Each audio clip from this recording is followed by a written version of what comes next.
Саламатсыздарбы, студияда мен Алтын Арстанбекова. Менин бүгүнкү коногум Жапыкеев Сыймык. Буга чейин мен Facebooktагы өзүмдүн баракчамда атайын ушул Жапыкеев Сыймык байкени издеп жазгамын.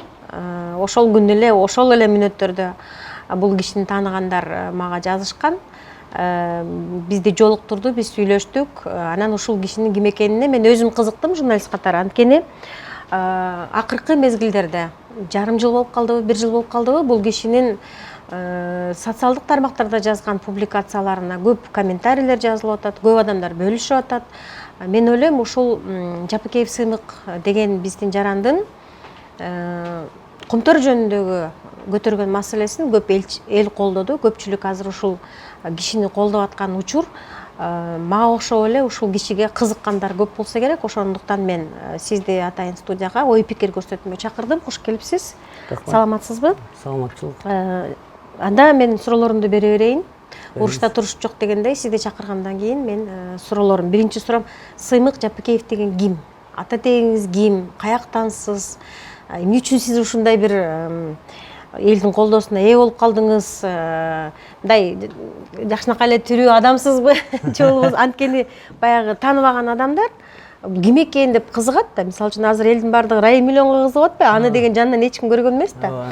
Мен сизди жаныңыздан көргөн эмесмин, мен да кызыктым да, эмне деген киши депчи. Буга чейин ушул Кумтөр жөнүндө сүйлөгөн сөзүңүздү мен мындай ананырак бир шашпай отуруп көрөйүн, сөзүнө кулак салайын, жүрөгүм менен түшүнөйүн деп бир аз жылдырып коюп, анан кийин таппай калдым элем да.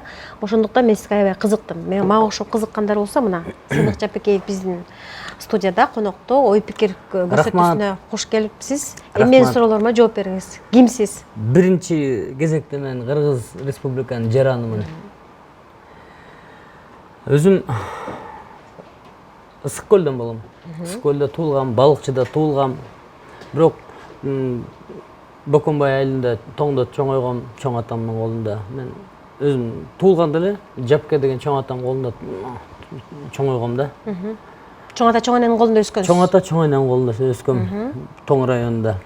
Жакшы өскөм, барчылыкта өскөм. Достаток деп коет го. Достатокто өскөм. Даже изобилиеде өскөм. Бардар турмушта өскөнсүз? Бардар турмушта өскөм, жакшы. Чоң атам мага көп эме берген, насаатын айткан. Чоң атам дагы кызматкер киши болгон, депутат киши болгон. Колхоздун башкармасы болгон, совхоздун башкармасы болгон чоң атам. Загат конторунун директору болуп, акыркы 15 жыл загат конторунун директору болуп, Тоң районунун. Анан пенсияга кеткен. Мындайча айтканда, ошол аймакта аябай белгилүү адам болгон. Да. Белгилүү аксакал болгон. Белгилүү аксакал болгон. Сыймык айтсаңыз, ошол Кумтөр жөнүндө айткан сөзүңүз бар, ошол форумга, тегерек стол болду, ошол жолугушууга сиз кантип барып калдыңыз? Анан эмне үчүн ошондо Кумтөрдө иштеген адамдардын айлыктары жөнүндө ачык айтып жарылдыңыз да? Буга чейин ошол нерсе чогулуп жүргөн окшойт да сиздечи. Бул менде Кумтөргө мен прокуратурада 15 жыл иштедим. Жарымын райондордо иштедим. Стажердон баштадым, стажер. Жок, мен вообще нештатный сотрудниктен баштадым. 3 жыл Ленинский прокуратурада нештатный сотрудник болом, помощник следователя деп удостоверение бар болчу. Андан кийин прокуратурага иштеп калдым. Стажер болуп, ушундай от низов начинал да. Потом аяктан кеттим, анан башка вопрос. Кеткенден кийин Кумтөргө кирип калдым. Кумтөргө мени жумушка адвокат болуп чакырышты. Адвокат, юрист по всем вопросам. Мен бирок бир белгилеп койчу нерсе, мен Кыргызстан үчүн против соттошкон жокмун. 21 процесс болду Кумтөрдө. 21-өн тең уттум. 21 процесс ким менен соттошту Кумтөр? Бул ошо өзүнүн иш берген кызматкерлери менен. Аякта да уурулар көп да бизде. Тиякта ууру көп, мунусун уурдап кетет, тигинисин уурдап кетет. Кумтөрдө иштеп, уурулук кылып, мыйзам бузгандар менен соттоштуңуз сиз. Бирөө басын өлүп калат, бирөөнү сүзүп өлтүрүп кетет, бирөөнү бир эме басып калат, бирөө грохотко кирип кетет. Грохотко кирип кетип табылбай калат ошойдон. Ушундайлар менен да. Ошентип иштеп жүргөнүңүздө сиз иштеп жүрүп, анан ошол жерде иштегендердин маяналарынын боюнча маалымат бар сизде. Анан ошо иштеп жүрөбүз, анан көрдүк да. Биякта эл кандай эме кыйналып атат да, тиякта бул кумтөрдү өзүбүз эле иштетип койсок болмок. Полный өзүбүз эле. Кумтөрдүн президенти дагы бир жолу айтам, $250,000 алат. Мен аны ичинден сүйлөшөт экен, бухгалтерлер менен баары менен дос болуп каласың, мындай баары менен эле бухгалтериясы менен айткан жок, мага просто баары. Анан $100,000 еще представительский расходы койду. $250,000 сырткары. $350,000 алат. Анан ошонусун чыдабай айтып салдым. Ошол жерде иштеген Неге алар анча? Бирок эми алар алат ошончо, алар эми бул чоң компания да. ошол жерде иштеген кыргыз жарандарынын айлыгы канча? Эң азы бир 30-40 миң сом. Ал жанагы кара жумуш иштегендер, Лом көтөрүп жүргөндөр. 30-40 миң сом жакшы экен анда. 30-40 миң сом мындай Бишкекте андай бул деген чоң эле акча. Эми бул кумтөр өзү миллиардер компания да. Ошол тегерек столдо сүйлөгөн сөзүңүздө сиз эмне максатта ошол нерсени айттыңыз, айлыгын айттыңыз? Ал деген ошол Канададан келип бизди казбай эле биз өзүбүз иштетсек болот деген максат айттыңызбы? Толук мүмкүн. Бул просто менин Айбек Жаныбаев деген бир блогер бар, ошол бир кумтөр боюнча сөздөр болгон атат, ошол боюнча жана жол боюнча сүйлөп берчи деген да.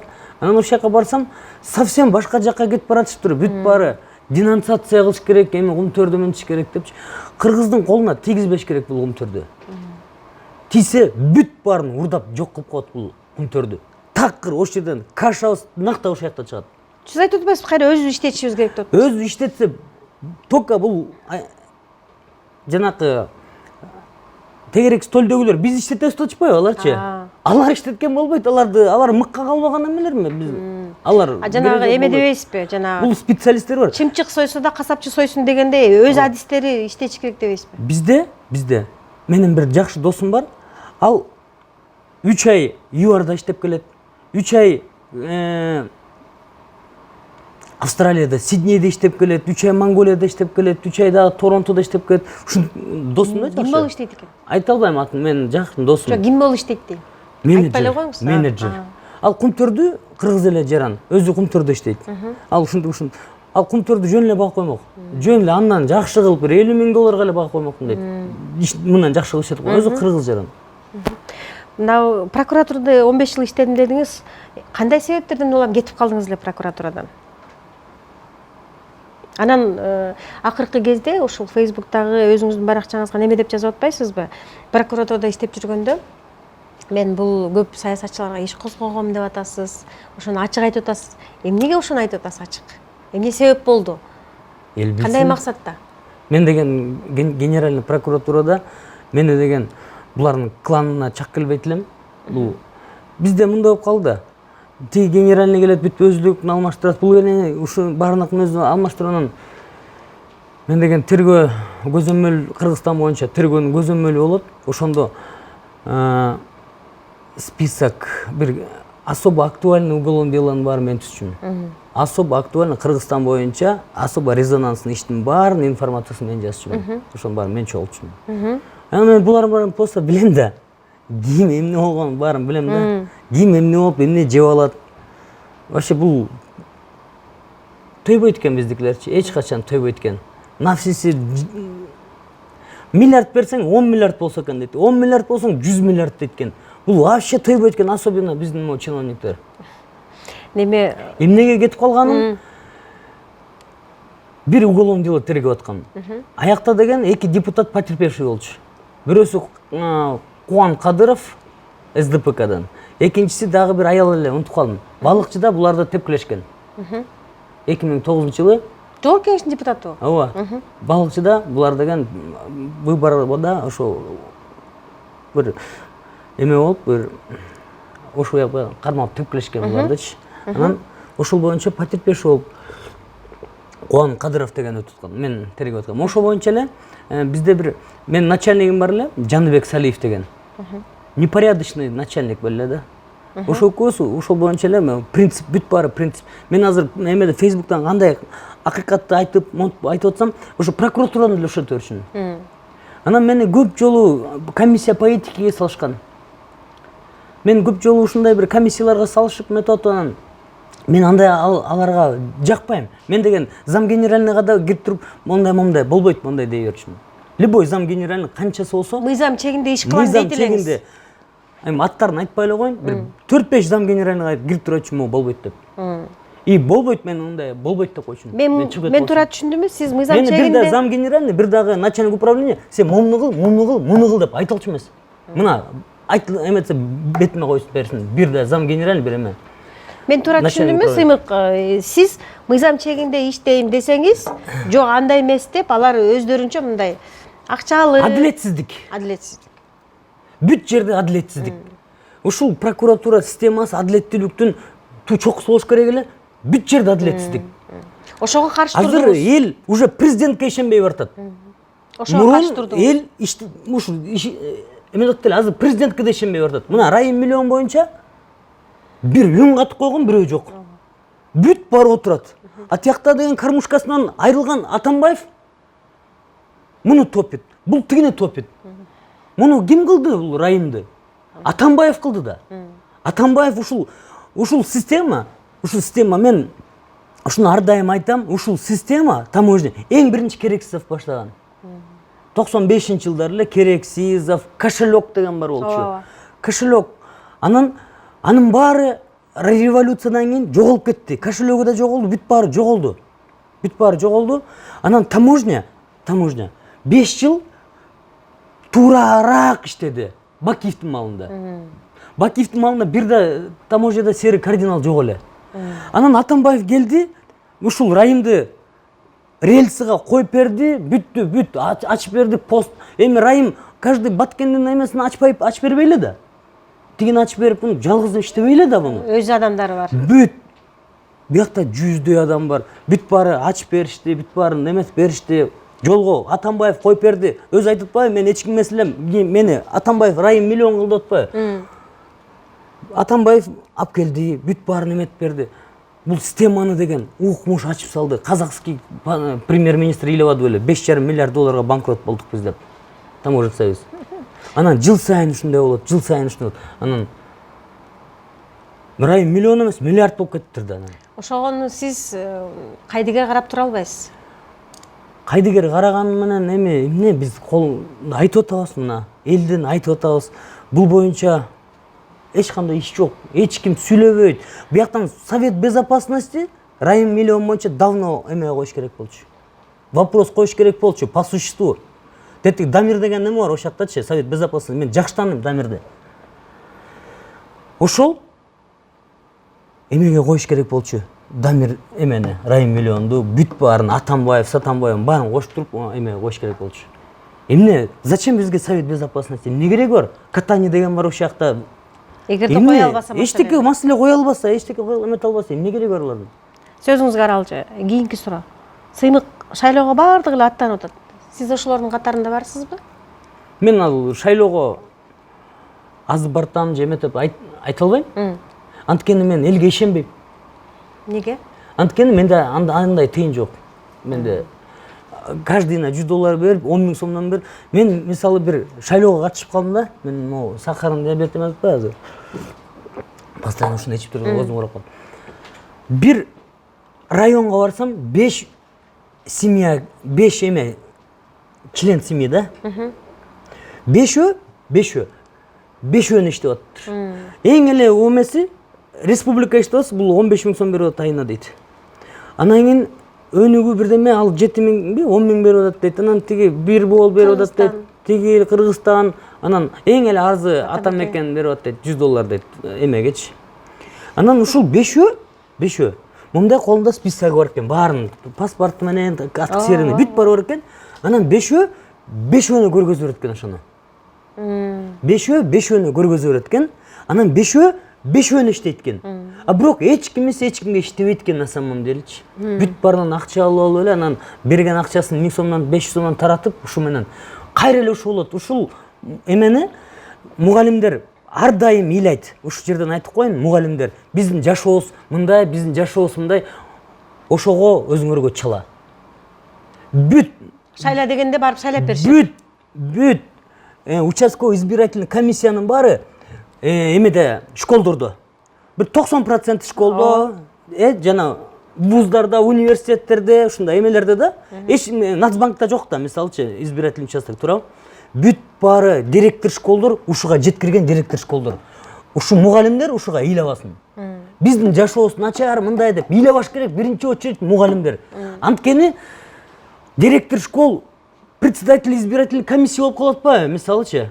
Ошолор билет да, ошолор бүт баарын тыгып, ошолор баары эметип, коррупционердин баарын шайлап, ушу мугалимдин баары, жана член избирательный комиссия бирдеме болуп, ушунун баары ушинтип туруп, ушул коррупционердин баарын алып келип атышат да өзлөрү. Ошон үчүн мугалимдер ыйлабасын.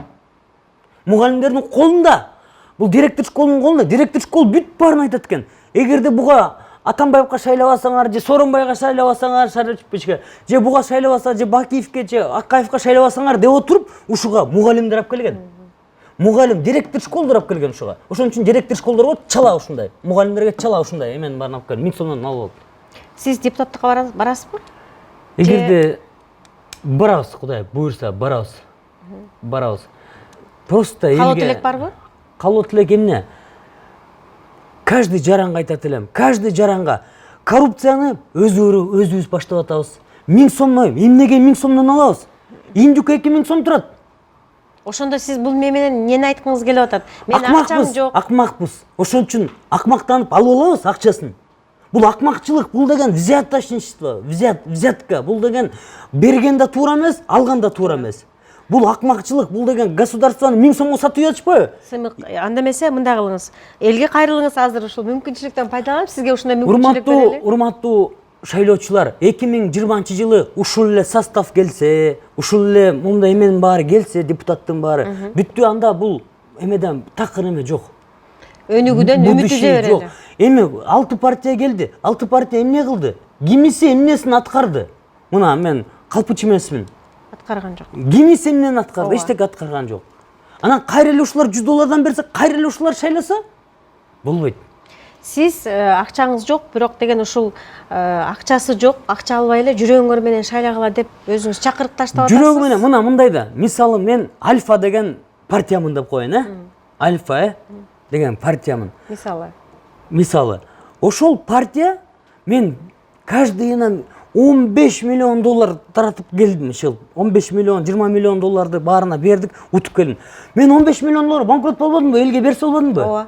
А мен каяктан чогултам? Элдин терисин тескеринен сыйрып туруп, кайра ордуна коюп койгон. Ооба да. Мен 15 эмес, 30-40 миллион доллар коюп койгон. Ооба. А эгерде менден эчтеке мен, мисалы Тоң районуна барсам, мени бесплатно шайлап берсе, мен эч кимге карызым жок да. Мен только элдин астында карызмын да. Мен деген 1000 сомдон таратып койсом уже карыз эмесмин. Ооба. А элдер мага бесплатно голостарын салса, мен элге карыз болуп калам да. Ооба. Кой мен деген 500 000 долларга кеткен эмес, 300 000 доллар. Мен элге азыр деген карызмын 30 миллион доллар немесин жардам берейин дейм да. Иштешим керек. Иштешим керек дейм. Өзүңүздүн жумушуңуз менен карызыңызды төлөйсүз. Бизде деген бул айтып атам, индюк 2000 сом турат, шайлоочу 1000 сом турат. Ушу индюктан слабыйсыңарбы? Индюктан 2 эсе слабыйсыңарбы? Анан ушинтип алып жүрө бергиле, мына бүт баары дефолтко келди. Государство полный крахка келди. Государствонун эң жакшы маалы 2010-жылы болчу.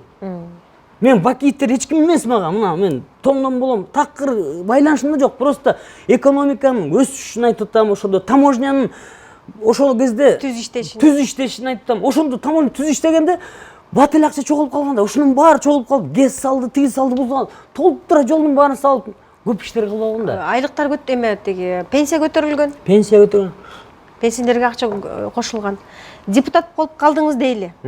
Сиз бардыңыз, акчаңыз жок болсо дагы сизди жүрөгү менен жактырып элдер шайлады дейли.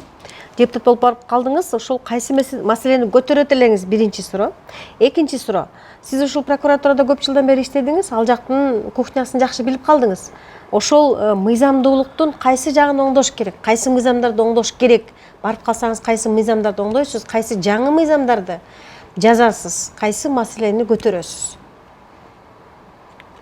Туура суроо да. Му Кыргызстанда бир 350 миңдей закон бар да. Бүт баары мененчи бүт. Ошол баарын алып ырыктыш керек. Бүт баарын до единого ырыктыш керек. Бири-бирине каршы келип бүт бар, мунун баарын коррупционерлер жазган, мунун баарын деген өзүнө ылайыктап академик же мындай эме жазган эмес. Мисалы деген кошелек деп коеюн, ошол илгерки кошелек. Алар таможнядан алып келип туруп өзүнө жакшы жаздырып алган. Өзүнө ылайыктап. Мафиялар бар, алар өзүнө жакшы жаздырып алган. Кумтөр бар, алар өзүнө жакшы жаздырып алган. Налоговый, бул налоговый, мисалы кодекс болот да, налоговый кодекс. Бул налогоплательщикке ылайыкталып жазылыш керек. А бизде налоговый кодексте бүт баары налоговый инспекторго эметилген. Ылайыктап жазылган. Ылайыкташкан. Анан бияктан кодекстин баарын алып эле ыргытыш керек, мен баарын билем да. Азыр биз оңолобуз десек, временно 2 жылгабы, 3 жылгабы 93-жылкы конституцияга келе туруш керек. Ошону мен көп угам. 93-жылкы конституцияга, адилеттүү конституцияга келе туруш керек. Анан бир 3-4 жылда конституция жазыш керек. Жаңыдан 3-4 жылда ошого эмеге баарын эметип, анан Текебаевчылап, мына азыр жаза коюп эле мындай эмес. Текебаев жазган эмес менен мына өзү отурат го. Ушундай конституцияны жазды, Текебаев ушундай конституцияны жазды, что өзү отурат азырчы. Системанын курмандыгы болду. Азыр мына бирөө да жооп берген киши жок. Ушу конституциянын негизинде же премьер жооп бербейт, же президент жооп бербейт, же спикер 120 депутат, же эч ким жооп бербейт, эч кимден. Морский события боюнча кимден эме алыш керек? 7 апрелде 87 киши өлдү. Анын ой максаттар ойуна келген жок да. Муну деген кимден жооп сурайбыз?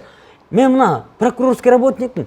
Эгерде могу ровудда 10 убийство болуп, 4-өө ачылбай калса, начальник ровудуну жумуштан айдап ийишет. Азыр деле ошондой. А биякта 500 киши өлгөн да. Канчасы жөнүнө коюп салган. Анан эчтекеси бул 2010-жыл бир жут келди да Кыргызстанга. Революция келген жок, жут келди. Жут бир мындай эмелер келди да. Мындай бир жут деп коет го бир жана. Ички иштер. Стрекозалар бар го жана, бар го жана мондай келип жеп кетет го Кыргызстанчы. 2010-жыл келди, биринчи жуту мына дуптар ооруйт биздечи. Ошону бирөө айыктырып койбойт, бир мэр. Жалбырактарым бар саргайып кетет, бүт саргайып кетти. Бир жут келди 2010-жыл. Революция эмес. Бул революция, жана ак таш, кызыл эме, кара таш бар эмес беле, түртүп аткан. Ошол ак ташка деген жакшы адамдардын баарын тизмесин жазыш керек. Кара ташка биринчи ушул эмеден баштап, государство кыйраткан кишилердин баарын жазыш керек аттарын. Муну деген ген прокурор жазыш керек, ошого жаздырыш керек. Сиз менен сүйлөшкөнүбүздө сиз айттыңыз да, коррупция менен президент эмес, парламент эмес, депутаттар эмес, башкы прокуратура күрөшүш керек деп айттыңыз да. Туура. Президент эмне кылып күрөшөт коррупция менен? Айткылачы. Эмне кылып күрөшөт? Эмне кантип күрөшүп атат? Көрүп атпайсызбы? Эмне иш козгойбу, камап коебу, же өкүм чыгарабы? Эмне кылат президент? Президент только адилеттүү болуш керек. Жакшы бир сөз бар. Государство устоит в неверии дейт, но не устоит в несправедливости дейт. Кайсы жерде адилетсиз болгон болсо, бүт мамлекет кыйрайт дейт.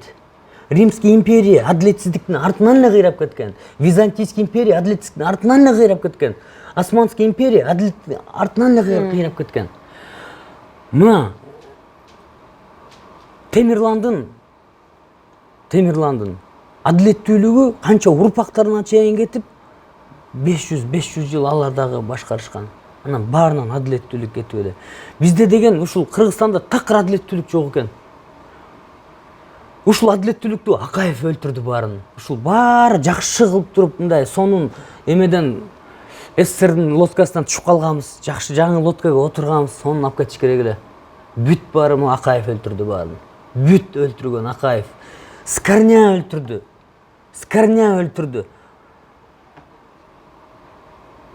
Андан кийин Атамбаев өлтүрдү. Андан кийин государствоны Атамбаев өлтүрдү. Мага Фейсбуктан Атамбаев эмес жазбай эле койсун мындачы. Мени сөгүп. Мен Атамбаев өлтүрдү. Атамбаев жок болсо бул Райым кайдан чыгат эле? Ооба. Эмне Райымды мен алып келип койгон жокмун да. Же сиз алып келип койгон жоксуз да. Райым өз жалгыз иштеген жок да. Аны аталап атышат тияктан. Байкелеп атышат. Муну буга ким эме түзүп берди? Эмне Боронов барат? Эмне тиги депутаттын баары барат. Спикер баш болуп барбады. Спикер барат. Эмне барат бүт. Ишенип жүргөн депутаттардан бери эмнеге барат? Анан коррупция менен күрөшөбүз. Кайсы коррупция менен күрөшөт? Кайсы өзлөрү курбашы болуп күрөшөбү? Мени мурун айтат. Мурун эмнеге айтчу эмесиң дейт. Эмне Атамбаевга айтайынбы? Курбашыга айтайынбы мурун? Кам койбой, мен эмес Текебаевди кам койсу. Өпкөм түзүп турган койбой. Элдер отурат, кайра булган кел деп. Мен Facebook'тан көргөмүз да кандай поддержка алат экен. Садыр Жапаровго 15 000 киши лайк койгон, ай кел, всё. Келгенде 150 киши чыккан эмес. Пашинян да айтып атасыз, мисалчы. Аяктын элдери деген сөзүнө турат да. Эртең чыгабыз десе баары чыгышат. А бизде макулдук кот, всё. Сөзгө турбайт. Турбайт бизде, эч ким турбайт. Сатылат. 1000 сомго сатылат. Ушундай жалкоо элбиз. Сыймык экөөбүз сүйлөшкөндө жанагы салттар боюнча, той топур боюнча экөөбүз сүйлөшкөндө бир жакшы ойду айттыңыз да. Ошол ашыкча ысырапкерчилик кыргыздын түбүнө жете турган болуп калды. Макулсузбу? Бул кыргыздын салт санасын полностью эметсе, сактаса, банкрот болуп калат адам. Эмнеге? Мына бир 3 күн мурун мени бир оз ачууга чакырды. Бир тайкелер болот. Балам үйлөнүп атат дейт. 17 кишиге кийит кийгиздик дейт.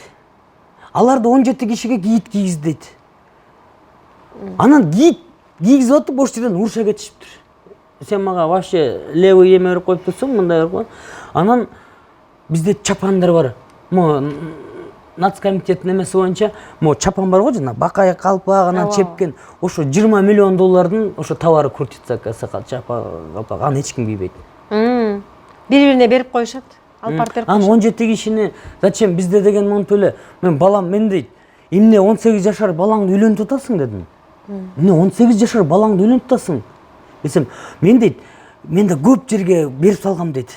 $100. Алардын да тойлоруна барганмын. Баргам дейт. Эми мен чогултуп алышым керек дейт. Анан баламды үйлөнттүм дейт. Мына мен көзүмчө. Менден $5000 сурайт. Бирөө.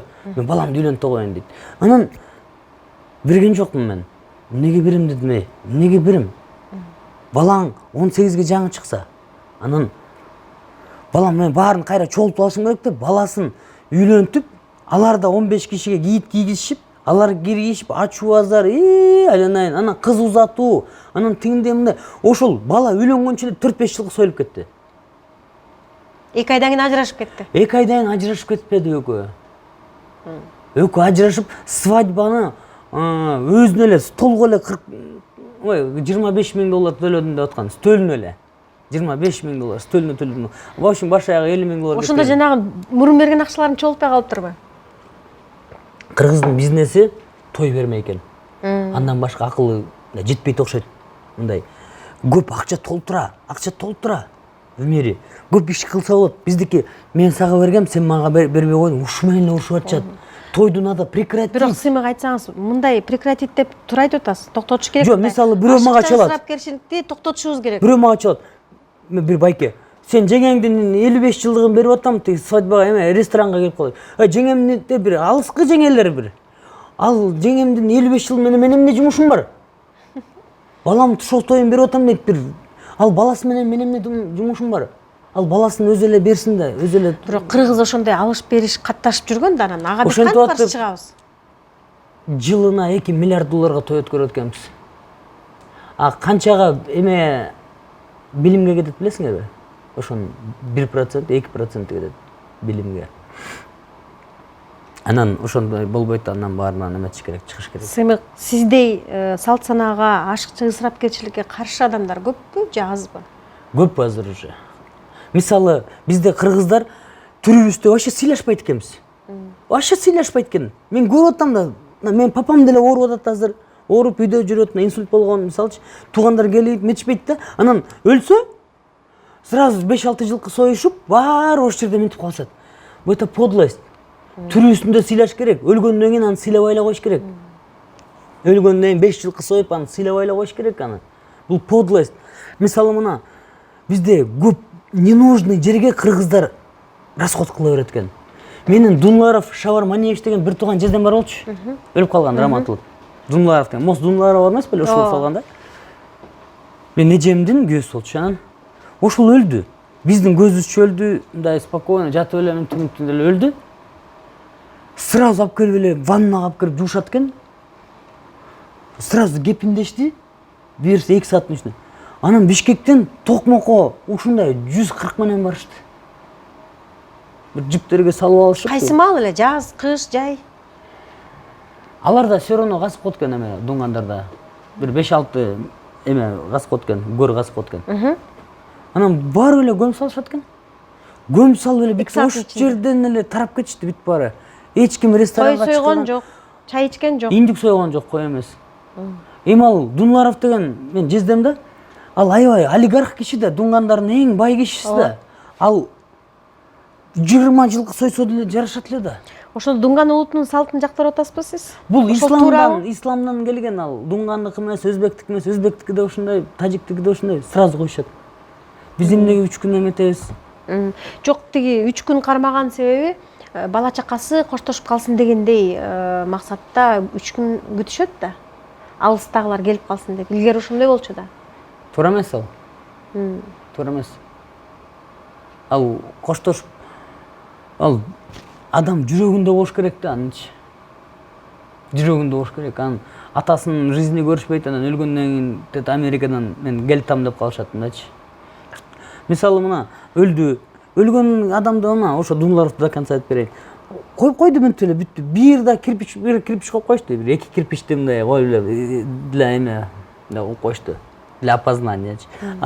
Мисалы могу Байтиктеги карасаңар, Мирзөчү бир 15 гектар болуп кетиптир уже. Эмне деген темир тезек жатат, эмне деген габра жатат. Габра үйүбүзгө габра койбойбуз, үйүбүзгө серпантинит койбойбуз, үйүбүзгө мрамор койбойбуз, бүт мирзө коебуз. Аякта канча миллион доллар эмес турбайбы? Анда ушул кайчы пикир, каршы пикирлериңизди айтып, сиз мындай кандай максатты көздөп атасыз? Ушул салт санаанын ашыкча ысырапкерчилигине каршы болуп атасыз? Коррупционерлерге, мамлекеттеги жанагындай мыйзамсыз иштерди жасаган чиновниктерге каршы болуп атасыз? Максатыңыз кандай? Депутат болуш, же болбосо элдерди чогултуп, өзүңүзгө окшоп сиздин оюңузду бөлүшкөн, сиздин оюңузду колдогон пикирлештериңизди чогултуу, максатыңыз кандай? Максатым время покажет. Мисалчы, азыр мисалы ойлор бар, жаңы бир партия ачсакпы деген ойлор бар. Жаңы бир партия. Ал партияда эң биринчи экономика каралыш керек, экология каралыш керек, анан тартип каралыш керек. 3 эле нерсе болуш керек. Булардын баарында адилеттүүлүк туруш керек. Бизде айтат атпайбы, парламентский форма правления кылалыбы, президентскийби, мындайбы, тигиндейби депчи. Кандай болбосун адилеттүү болуш керек. Бизге могу премьер-министрдин явно лишний экени билинип калды. Могу премьер-министр деген должность явно лишний экен. Керек эмес. Керек эмес экен. 30 премьер болду. Уятта. Алдыга жыла албадык. Уятта. Эми азыр бул эми Мухаммед Калый Абылгазиев. Он же никакой. Он же никакой. Он хороший человек, но никакой он менеджер, никакой. Эч кандай мыкка калбайт. Эчтеке бирде проектин жүргүзө албайт, эчтеке кыла албайт. Мына мен мактанчы эмес, мен эгерде премьер болуп бир жыл отурганда, бир 15 миллиард долларды жап келип коймок. 15 миллиард долларды алып келип коймок. Анткени мен көп чет мамлекетти көрдүм, көп бите окудум, көп ошолор инвесторлор менен көп мамиле кылып көрдүм дачы. Анан вообще никакой. Эки. Сооронбай Шариповичке мына элдер ишенип атты эле, могу эме дегенде ишенбей баратышат. Мына ачык эле айтыш керек. Анткени унчукпайт. Тигил Атамбаев бирдемелерди эле сүйлөй берчү эле, бул качуу унчукпайт. Айтыш керек эле. Жана айтпайсың, президент эч кимиси коррупция менен күрөшпөйт. Коррупция менен күрөшкөн только генпрокурор гана күрөшөт. Ген мисалы 100 АКС болсун, бул АКС болсун, бул АКС, 100 АКС болсун, бир депутат калып жетпейт. 100 АКС болсун, бир депутатка иш козголбойт. Бир омбудсменге иш козголбойт, же Нацбанкка иш козголбойт ушундай. Бул коррупция менен только генпрокурор күрөшүш керек. Мисалы мен эми как эме кайттар көчө айтып калдыңыз беле, сиз эме болсоңуз кандай болот деп, кандай айтып аттыңыз эле? башкы прокурорбу? Мисалы башкы прокурор болсом, мисалы айтам, башкы прокурор болсом, эми удай буйрук болуп калармын. Каждый эме деп коет, солдат мечтает стать генералом дегенде. Эгерде ген прокурор болсом, бир жылда могу Кытайдын карызын полностью кутулуп туруп, мага инвесторлорду баарын алып келип койгонго мүмкүнчүлүгү бар. Бул прокуратура деген сөз латинскийден айтканда мен элиме кам көрөм деген сөз. Я забочусь о народе деген деп которулат. Забота о народе. А бизде прокуратура кандай? Забота кылабы? Кылбай камап атпайбы кайра? Жок, ал кылганы дагы забота. Камап койгону да забота. Анткени мисалы биякты тап келип салды да. Сиздин укугуңуз эмет да, аны камап салыш керек да. Ал дагы забота да. Сыймык кечириңиз, биздин убактыбыз саналуу болчу. Биздин студияга келип, өзүңүздүн пикириңизди, оюңузду ачык айтып бергениңиз үчүн сизге чоң рахмат. Сыймык Жапыкеев деген жаран, Сыймык Жапыкеев деген инсан кандай киши экенин сиздер менен чогуу көрдүк. Мен өзүм журналист катары аябай кызыкканмын. Анткени бул кишинин социалдык тармактарда жазган ар бир публикациясына аябай көп адамдар комментарий жазышат, көп адамдар бөлүшөт. Мен үмүт этем, сиздей ачык, кайдыгер карабаган, ачык сүйлөгөн, болгондой айткан инсандарыбыз дагы көбөйүшүн тилейм. Ушуну менен ой пикир телекөрсөтүүсү соңуна чыкты. Студияда мен Алтынай Арстанбекова болдум. Кийинки эфирге чейин жолугушканча.